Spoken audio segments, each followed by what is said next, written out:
ఓం సర్వచైతన్యరూపాం తాం ఆద్యాం విద్యాం చ ధీమహి బుద్ధిం యా నః ప్రచోదయాత్. ఈ సర్వగాయత్రి మంత్రాన్ని ఎవరైనా చేయవచ్చు. కానీ మూల గాయత్రి ఓం భూర్భువస్వహ అని ఏదైతే ఉందో ఆ గాయత్రి మంత్రం అందులో చెప్పకూడదు. ఎందుకంటే అందులో 3 వ్యాహృతులున్నాయి. ఆ వ్యాహృతుల స్థానంలో మనం గ్యాప్ ఇవ్వాలి. గ్యాప్ ఇచ్చి చెప్పాలి.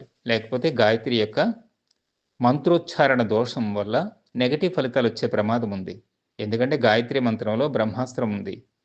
బ్రహ్మదండాస్త్రం ఉంది. సో, దాన్ని యథాశక్తి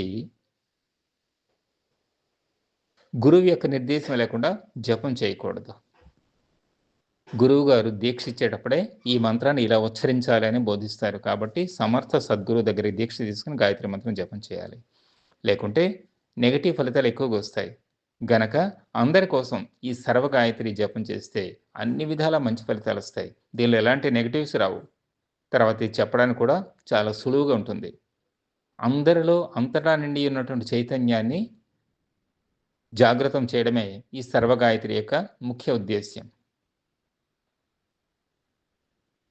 దేవీ భాగవతంలో మొట్టమొదటి శ్లోకం ఏదైతే ఉందో అదే ఈ సర్వగాయత్రి. సర్వచైతన్య రూపాం తాం ఆద్యాం విద్యాం చ ధీమహి బుద్ధిం యా నః ప్రచోదయాత్. దేనితో మొదలైంది?